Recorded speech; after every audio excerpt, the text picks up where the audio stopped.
नमस्कार. मी भाग्यश्री पाठ. मार्केट आणि मी हा सोप्या मराठीतून शेअर मार्केट समजावून सांगण्याचा माझा एक उपक्रम. व्हेनेझुएलाचं संकट आलं तसंच गेलं का असं म्हणायची पाळी येते.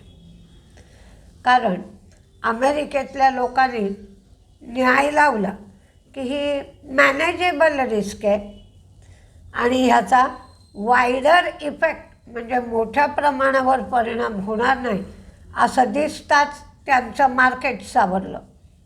एनर्जी शेअर्स वाढले, बँकिंग शेअर्स वाढले आणि व्हेनेझुएलाचं ऑइल इन्फ्रास्ट्रक्चर अमेरिकेच्या कंपन्या रिबिल्ड करतील याचा फायदा कोणाकोणाला होईल याचा विचार तिकडचे इन्व्हेस्टर करू लागले.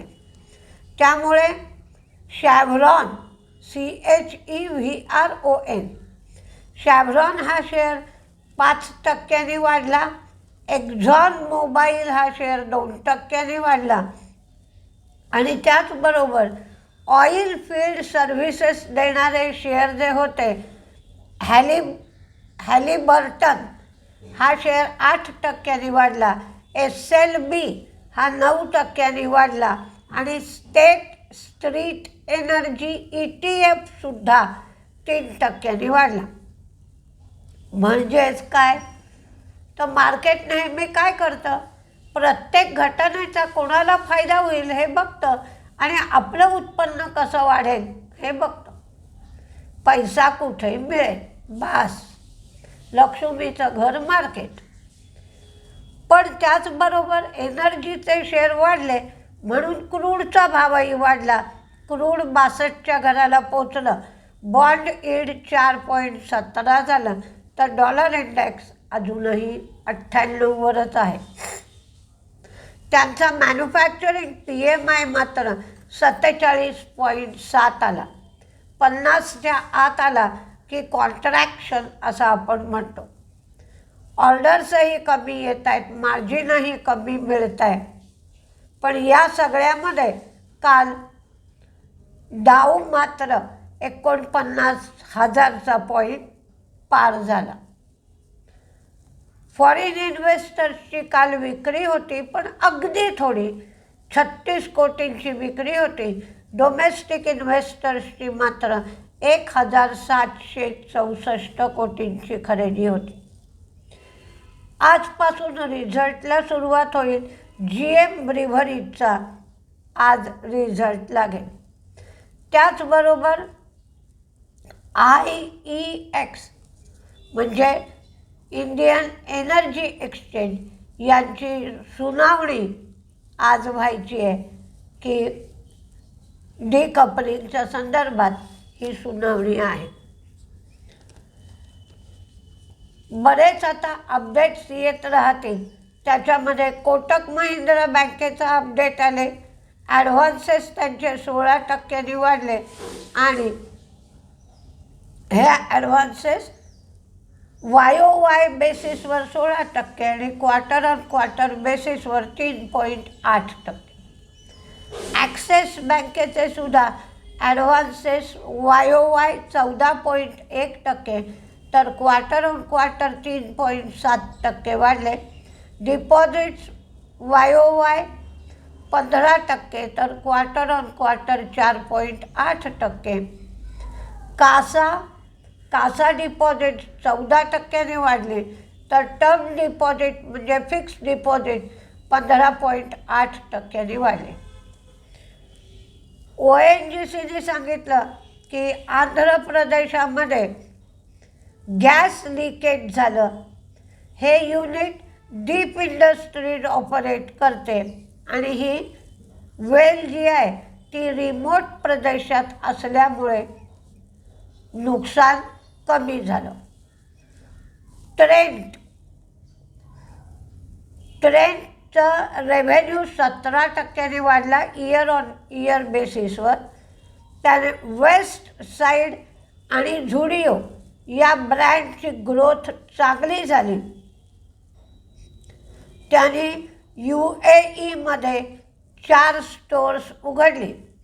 CAGR रेव्हेन्यू गायडन्स 2.5% त्यांनी दिला.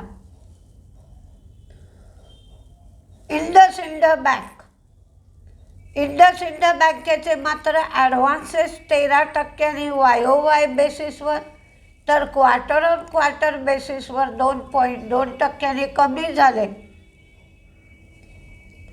डिपॉझिट्ससुद्धा कमी झाली आणि कासा रेशोही कमी झाला.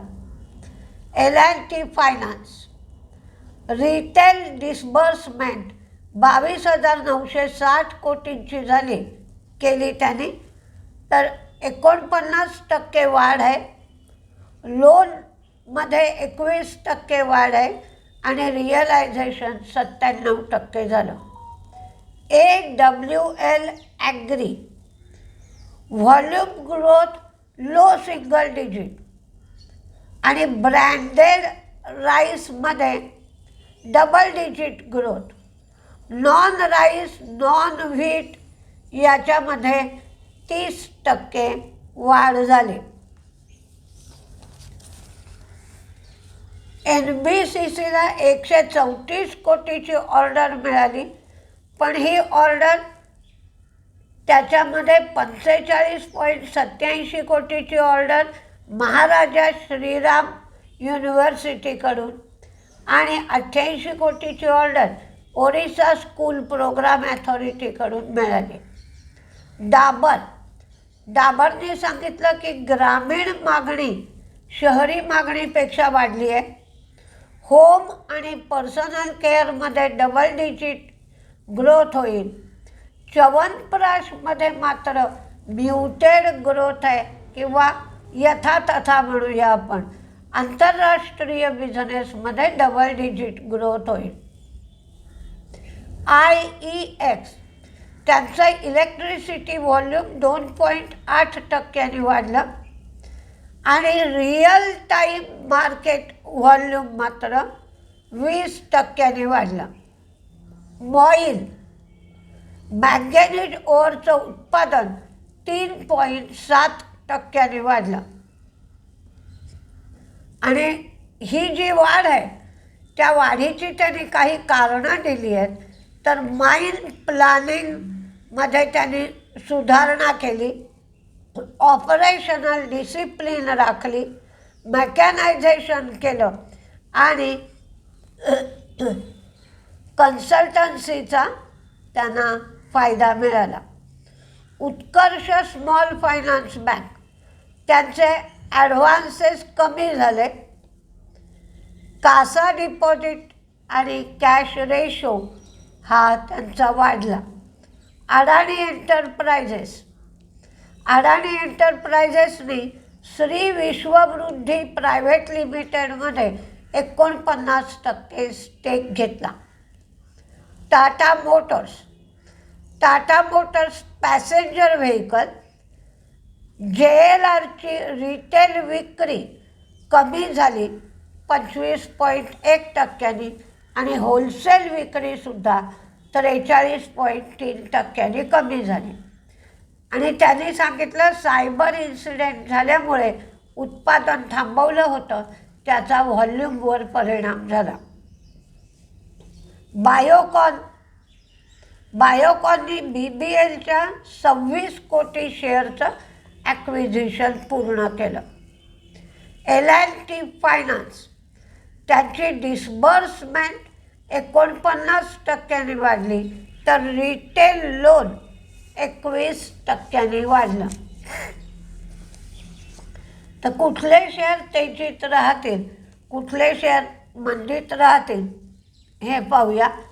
मी सगळे शेअर तेजीतलेच दिले, म्हणजे इंडसइंड बँक वाटलं त्यांचा जो गायडन्स त्यांनी दिला किंवा अपडेट्स दिले त्याच्यावरनं, पण इंडसइंड बँकेचा भरोसा नसतो. 1-2 मिनिट खाली राहते आणि परत रिकवर होते म्हणून दिलेलं नाही. म्हणजे काल जे ONGCचं झालं की दोन्ही बाजूनी की ONGCला 50 करोड रुपये डिव्हिडंड मिळेल, त्यांचा तिथे स्टेक आहे म्हणून, पण तर त्याचबरोबर व्हेनेझुएलामधून जर ऑइल वाढलं तर क्रूडचा भाव कमी होईल आणि क्रूडचा भाव कमी झाला की ONGCला नुकसान होईल. म्हणून सुरुवातीला शेअर वाढला आणि नंतर शेअर मंदीत गेला. तसं ज्या वेळेला दोन्ही बाजूने एखाद्या कंपनीचा विचार होतो त्यावेळेला शेअर मार्केटमध्ये काय करेल ते सांगता येत नाही. तर तेजीचेच शेअर आहेत सगळे पहा.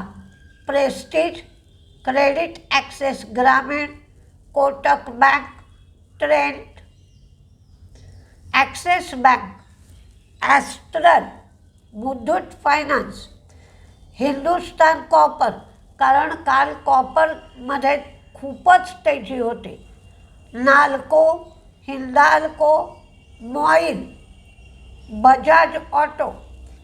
आणि सगळीकडे 2026 हे वर्ष बँका आणि हॉस्पिटल्स यांच्यासाठी चांगलं राहील असं सांगितलं जात आहे.